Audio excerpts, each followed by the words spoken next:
그림을 하나 좀 보겠습니다. 그리스도의 브뤼셀 입성 1889년이라는 제목의 그림입니다. 이 그림을 그린 제임스 앙소르라는 사람은 벨기에의 화가이고요. 이 브뤼셀은 벨기에 수도입니다. 2000년 전 예수님께서 예루살렘 성에 입성하신 것을 모티브로 해서 예수님이 벨기에의 수도인 이 브뤼셀에 입성하실 것을 가정하며 그린 그림입니다. 얼른 보면 이게 무슨 그림인지 도무지 여러분 잘 모르시겠지만 설명을 간단하게 좀 하면, 이 그림을 자세히 보면 이게 축제 행렬이라는 것은 알 수 있을 거예요. 예수님이 브뤼셀에 오신 것을 축하하기 위해서 열렬한 이 카니발 축제와 카니발 행렬이 지금 지나가고 있습니다. 그런데 그림을 자세히 보면 예수님을 축하하기 위해서 모임이 모였는데 예수님에게 관심을 갖고 있는 사람은 아무도 없는 것을 알 수 있습니다. 이 그림을 좀 확대해서 보면 이 동그라미 부분에 있는 사람이 브뤼셀 시장인데요. 오른쪽 난간 위에 서서 초점 없는 눈으로 군중 속에 계신 예수님을 바라보고 있고, 그 다음에 제복을 입은 이 군인들의 모습을 보면은 잘 안 보이겠지만은 제가 좀 이 그림을 잘 보일 수 있으면 좋겠는데요. 이 군인들은 전부 코가 빨갛게 그려져 있습니다. 뭐 했다는 겁니까? 술 취했다는 겁니다. 술 주정뱅이로 표현되고 있고요. 그 다음에 행렬의 맨 앞에 보면 딱 지휘봉을 들고 있는 이 사람이 바로 교권을 가진 종교 지도자입니다. 이 사람이 맨 앞에 나와서 행렬을 이끌고 있는데, 그 옆에 쭉 보면 기괴한 얼굴을 한 가면을 쓴 정계, 재계, 고위 인사들이 있는데, 여기에 보면 한 사람도 예수님에게 관심을 갖고 있는 사람이 없는 것을 알 수 있는, 예수님이 어디 계시냐 도대체? 맨 뒤에 나귀 타고 오신 예수님의 모습이 그려져 있습니다. 이건 그 당시 1889년도 그 당시에 이 벨기에에서 예수님을 믿는다고 하면서도 전부 세상에만 관심이 있고 예수님에게 관심이 없는 것을 그린 사실은 명화예요. 나중에 한번 집에 가서 한번 인터넷으로 찾아보시면 설명이 잘 나올 건데요. 저는 이 그림을 보면서 오늘 만약에 예수님이 서울 광화문 광장에 나타나시면 어떤 일이 벌어질까 상상을 해봐요. 제가 생각할 때는 그림의 모습과 다를 게 없을 것이다. 저는 그렇게 생각합니다. 왜 그럴까요? 예수 믿지 않는 사람들은 말할 것도 없고 그리스도인들조차도 현세의 삶에 집착한 나머지 재림하실 예수님을 대망하는 사람들이 그리 많아 보이지 않기 때문에 그렇습니다. 여러분 한번 곰곰이 생각해 보세요. 내 속에, 마음속에 주님의 재림을 얼마나 생각해 본 적이 있는가? 주님의 재림을 대망하는 마음이 있는가? 주님의 재림을 준비하는 삶을 사는가? 신구약 성경 전체에서 예수님의 초림, 그러니까 예수님이 처음 이 땅에 오신, 예수님의 탄생하시는 그 말씀은 350번 정도 나와요. 그에 비해서 예수님의 재림에 대한 말씀은 무려 1500번 정도가 나옵니다. 그러니까 예수님의 재림이 예수님의 초림에 비해서 분량으로 볼 때, 횟수로 볼 때 4.3배가 더 많이 나온다는 얘기예요. 신약 성경 한 장당 평균 한두 번씩 재림에 대한 이야기가 나오고요. 평균입니다. 신약 성경 25구절당 한 번씩 예수님의 재림에 대한 언급이 되고 있어요. 뭘 보여줍니까? 예수님의 재림은 너무 확실하고 분명한 사실이라는 것을 보여주는 거예요. 오늘 우리에게 필요한 것은 예수님이 몇 년, 몇 월, 며칠, 몇 시, 몇 초에 어디에 재림하실 거냐, 그거에 대한 지식이 아닙니다. 반드시 다시 오실 예수님을 맞이할 준비를 하며 사는 것입니다.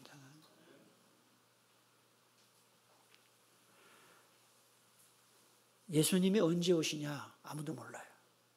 그러나 한 가지 분명한 게 있습니다. 오늘 오실 수도 있다는 거예요. 그게 성경의 가르침입니다.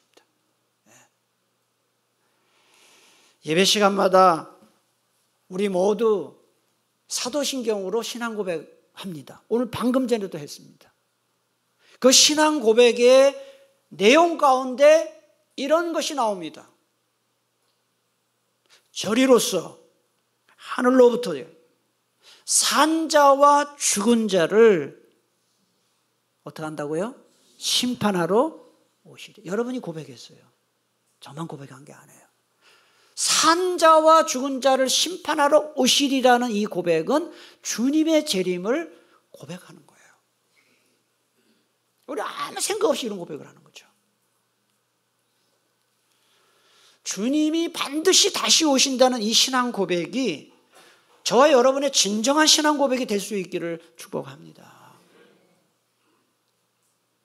오늘 11절 맨 앞에 보니까 사도 요한은 하늘이 열린 것을 보았습니다. 요한계시록에서 하늘이 열린다는 표현이 여러 번 나와요. 그런데 그걸 보면 하늘이 점점 더 많이 열린 것을 알 수가 있어요. 4장 1절을 보면 하늘에 문이 열렸다 그랬어요. 문만 열려 있어요. 그러다가 11장 19절 15장 5절 보면 하늘 성전이 열리고요. 오늘 본문 19장 11절에 보면 하늘 전체가 활짝 열리는 겁니다. 자 보십시다. 하늘에 문이 열리고 하늘에 성전이 열리더니 하늘 전체가 열린 거예요. 여기 두 가지 의미가 있습니다. 뭐냐 하면 부분적으로만 열리던 하나님의 계시가 하나도 남김없이 완전히 열린다. 이거 뭐예요? 하나님의 뜻이 완전히 100% 이제는 계시가 된다는 뜻이고요. 다른 하나는 하늘문이 점점 많이 열려서 주님 재림하실 날이 가까웠다 이런 뜻이에요. 11절 앞부분을 다시 보시면 사도 요한이 재림하시는 예수님의 모습을 보는데 잘 보세요. 뭘 타고 재림하십니까?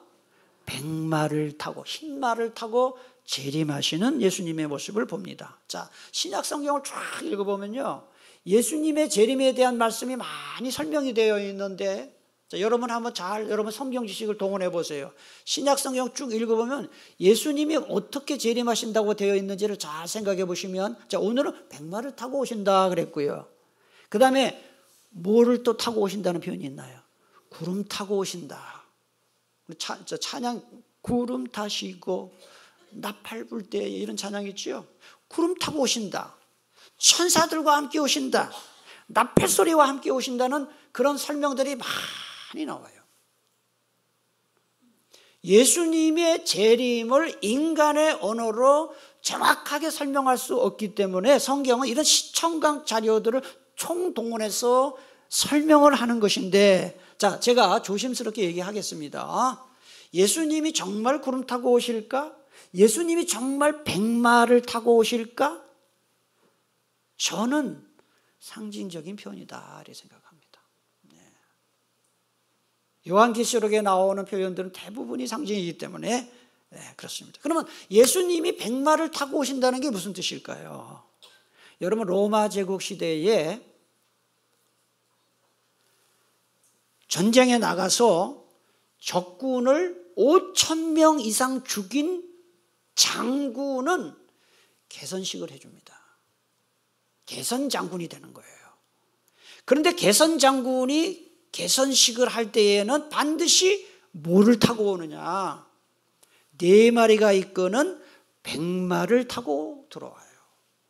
그래서 개선 장군이 딱 앞에 앉아 있고 노예가 장군의 면류관을 붙들고 있고 그 뒤에는 행렬이 뒤따르는데 원로원 의원들이 뒤따르고 포로들을 끌고 오고 전리품을 뒤에 쫙 끌고 오는 거예요.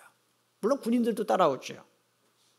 네? 그래서 이 로마 시내에는 개선식을 위한 개선문이 많이 있었어요. 로마에 갔다 오신 분들은 아마 가보셨을 거예요.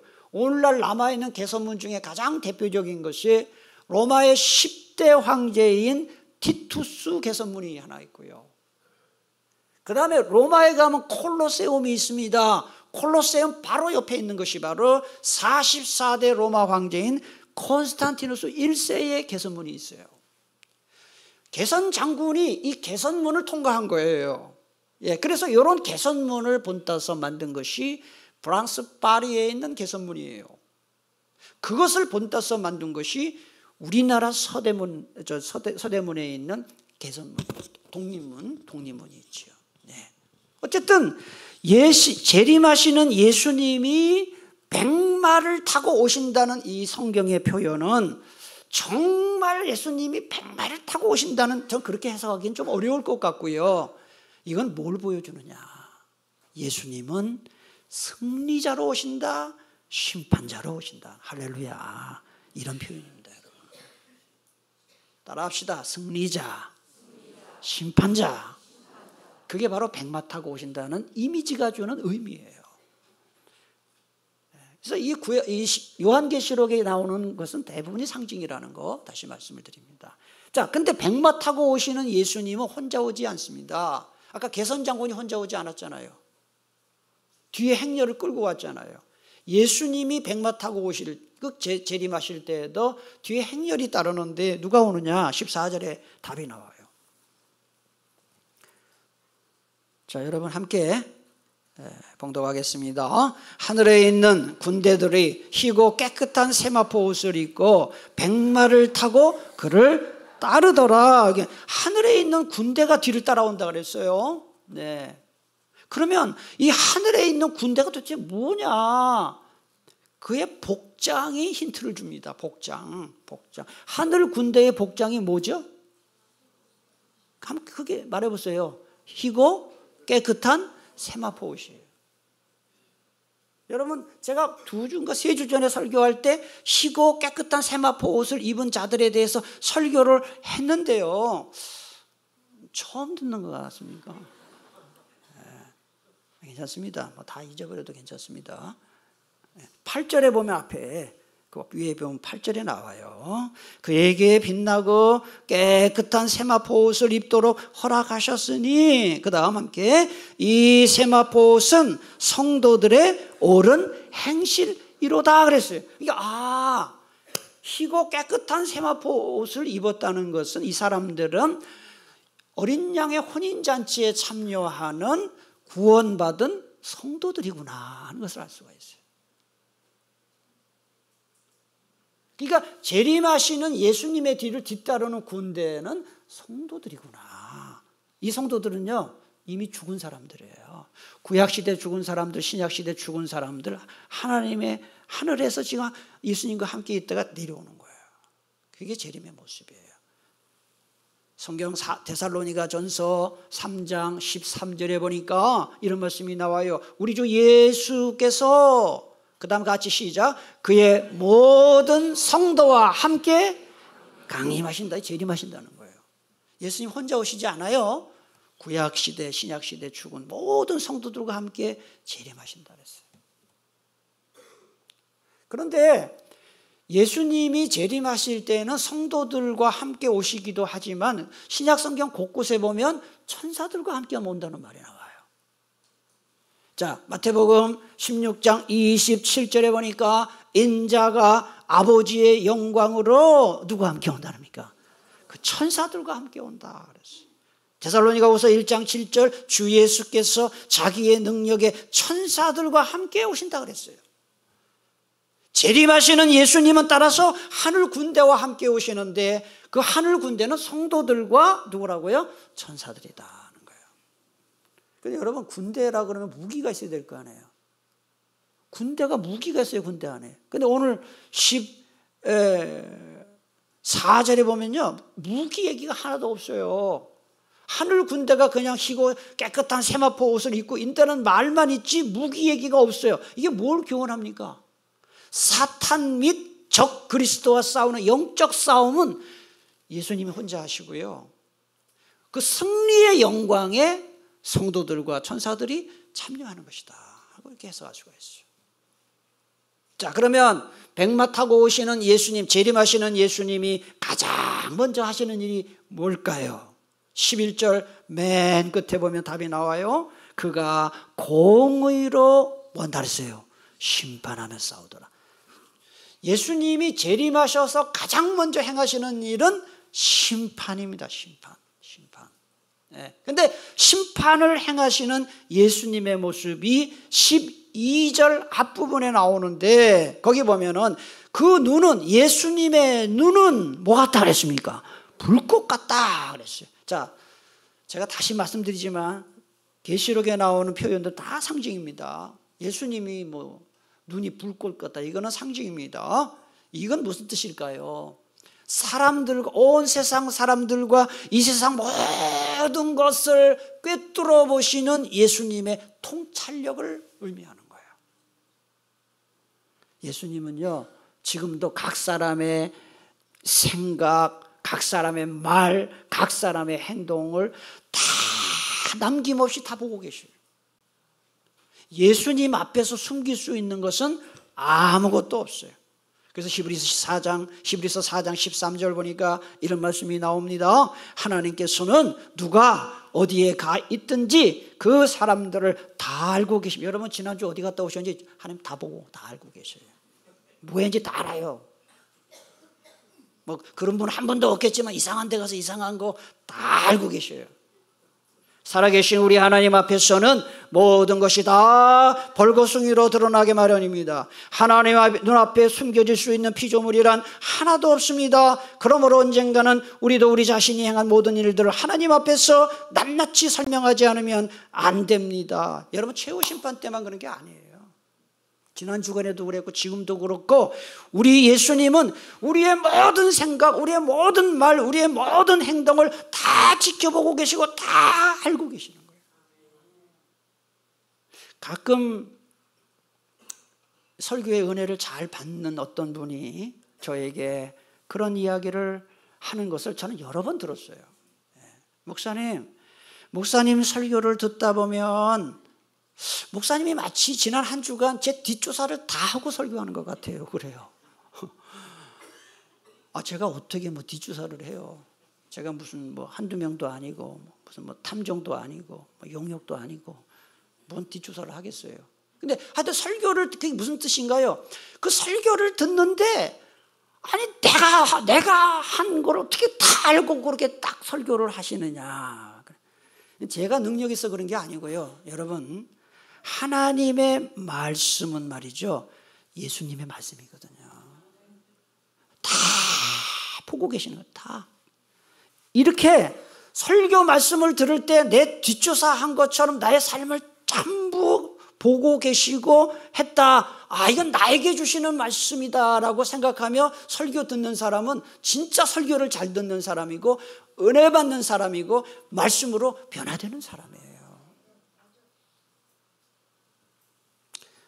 백마를 타고 재림하시는 예수님의 복장이 13절 앞에 나오는데, 또 그가 무슨 옷을 입었다 그랬어요?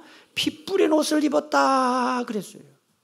여기 피 뿌린 옷이라는 말은 피에 젖은 옷이라는 뜻이에요. 정확하게 피에 젖은 옷, 피로 물든 옷이라는 뜻이에요. 그러면 예수님이 흰 옷을 입고 계실 텐데 도대체 누구의 피가 예수님의 옷을 피로 물들였을까 하는 거예요. 여러분, 옛날에 이스라엘에서는 포도 농사할 때, 포도주를 만들 때 포도를 큰 어떤 장소에 모아가지고요, 그거를 사람들이 어떤 깨끗한 신발을 신고 남자들이 옷을 다 입고 올라가서 다 밟았어요. 그러면은 포도를 막 밟다 보면은 그 옷에 뭐가 튈까요? 포도즙이 튀는 거예요. 그것처럼 예수님이 오셔서 사탄과 적그리스도 세력들을 심판하실 때에 그 원수들의 피가 예수님의 옷에 다 튄 거죠. 그래서 예수님의 옷을 피로 물들인 그 피는 적그리스도의 피, 사단의 피예요. 그 비슷한 표현이 15절 끝에 나와요. 15절 끝에 거기 보면은 또 친히 하나님과 전능하신 이의 맹렬한 진노의 포도주 틀을 밟겠고 그랬어요. 여러분 로마 제국이 말이죠. 그리스도인들을 얼마나 핍박하고 죽였습니까? 그 순교자들의 피를 다 모으면 강을 이루고 바다를 이룰 거예요. 그리고 예수님께서 재림하셔서 그들의 피값을 원수들에게 갚으시는 거예요. 여기에서 우리는 중요한 교훈을 받습니다. 아, 주님은 심판하실 때 각 사람이 행한 대로 갚으시구나 하는 거예요. 여러분 지금 이 세상을 살면서 누구를 행복하게 만들었습니까? 여러분이 나중에 행복하게 될 겁니다. 누군가에게 막 상처를 줬습니까? 상처를 받을 겁니다. 행한 대로 갚으신다 그랬어요. 15절 앞부분을 보겠습니다. 15절 앞부분을 보니까 그의 입에서 예수님의 입에서 예리한 검이 나오니 그랬어요. 여기서 이 예리한 검이라는 것은 날카로운 칼을 말하는데 예수님이 진짜 날카로운 칼을 입에 물고 있다 이건 아니겠죠. 성경에서 칼은 종종 하나님의 말씀을 상징합니다. 예.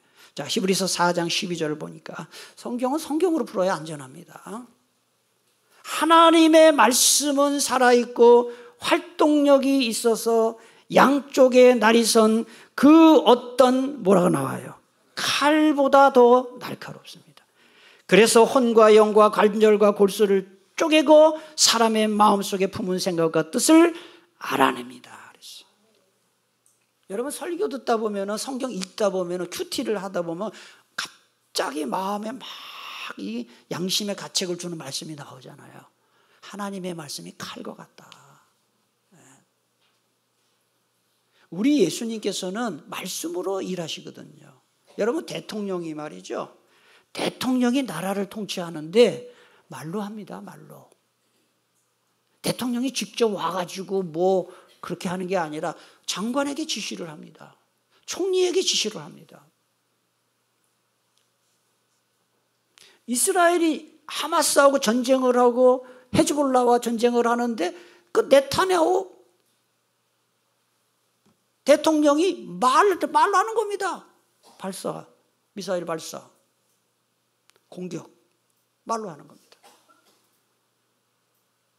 김정은이 말로 미사일 쏘라고 하면 지가 가서 미사일 들고 가서 쏘고 이렇게 안 합니다. 군인들에게 미사일 쏴.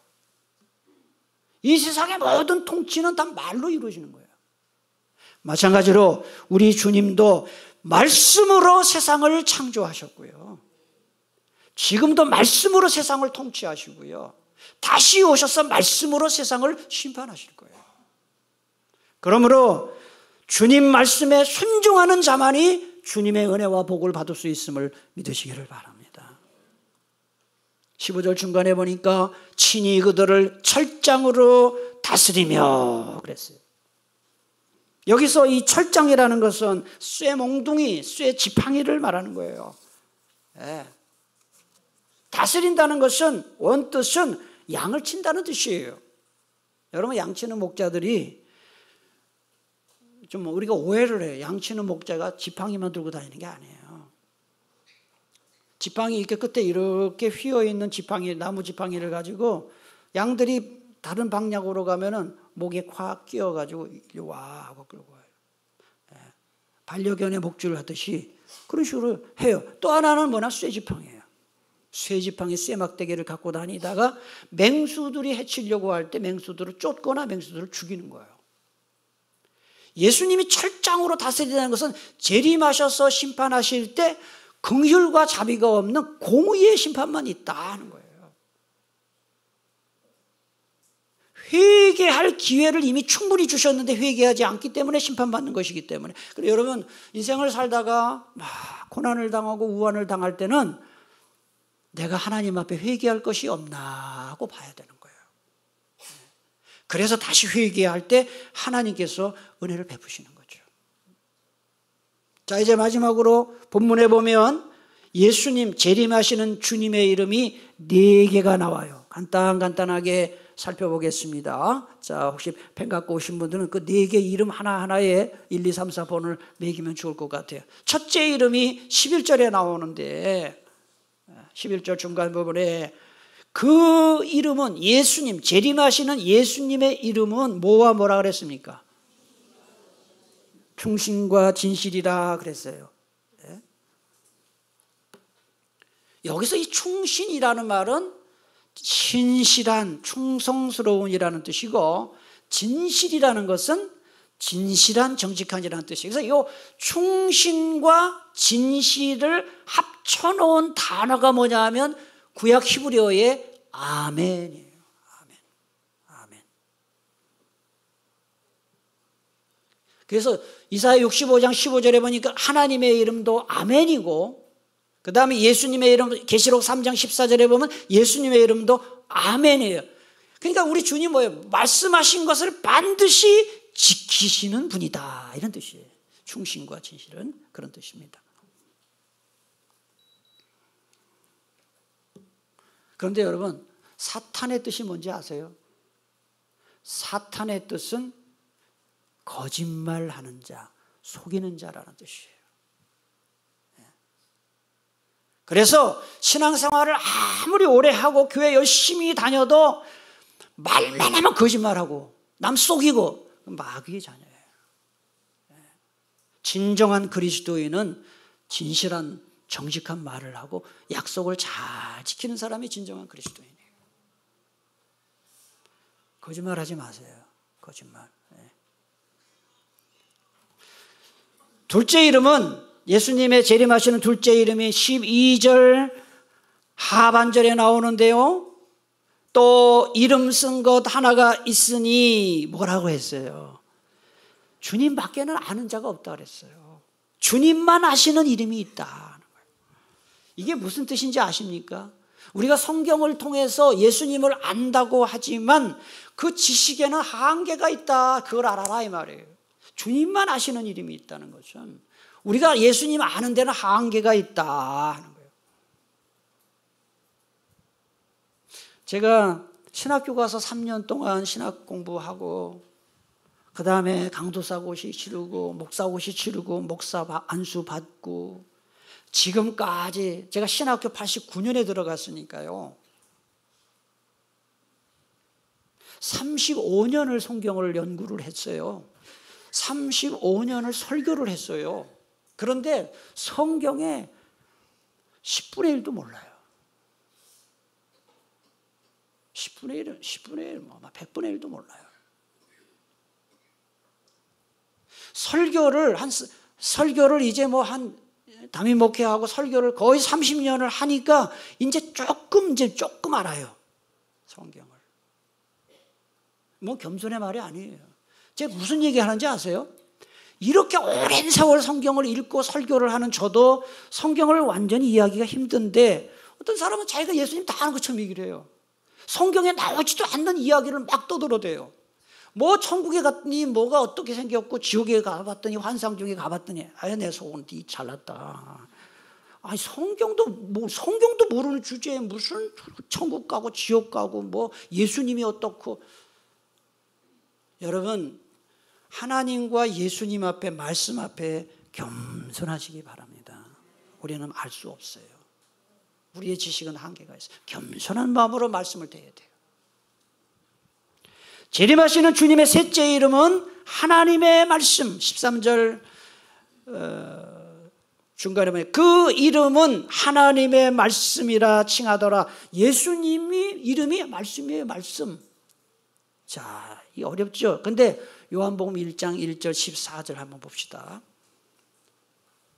여기 보면 말씀을 전부 빨간 글씨로 썼거든요. 이 말씀은 예수님이에요.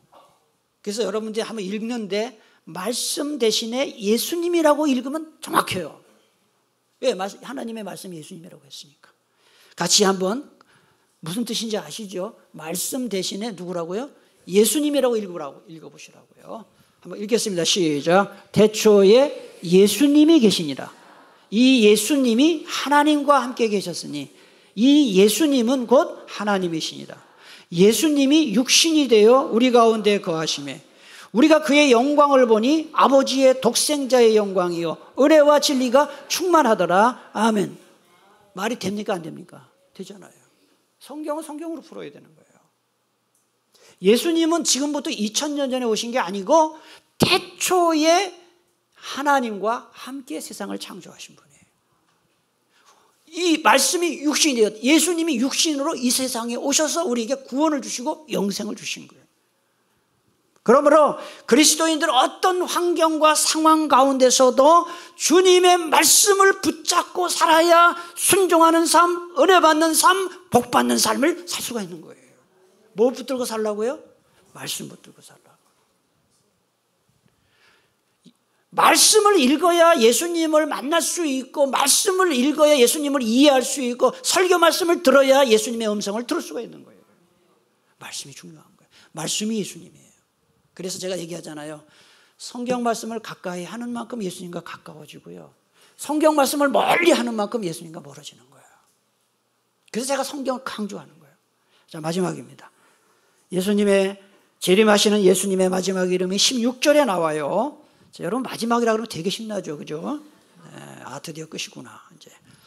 그러니까 신나게 한번 16절 읽겠습니다. 시작.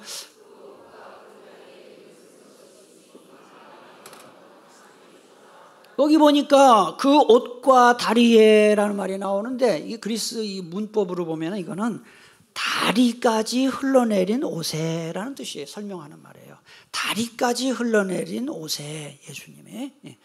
이거는 한번 이런 그림을 보셔야 이해가 돼요. 로마 제국 시대의 기병들은 말을 타고 전쟁을 했어요.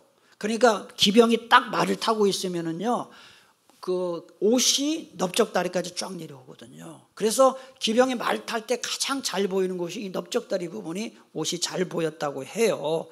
이 이미지를 사용하는 거예요. 예수님이 백마를 타고 오실 때 예수님의 신체 중에 사람 눈에 가장 잘 띄는 곳이 이 넓적다리 허벅지 부분에 옷인데 그곳에 뭐라고 이름을 새겼느냐? 따라합시다. 만왕의 왕, 만주의 주. 그게 딱 새겨진 거예요. 아, 제가 영어 성경을 보니까 멋있는 표현을 썼어요. King of Kings, Lord of Lords. 왕, 킹들, 왕들 중에 왕, Lord, 주님들 중에 주님. 이런 표현을 썼어요. King of Kings, Lord of Lords. 왕 중에 왕, 주 중에 주. 이런 표현을 썼어요. 근데 그 당시에 이 제우스 상이 로마에 많이 있었는데 제우스 조각상 다리에 어떤 문구가 적혀 있었느냐? 제우스에게 신들 중에 왕. 그리스 로마 세계에서 제우스는 왕의 왕이거든요.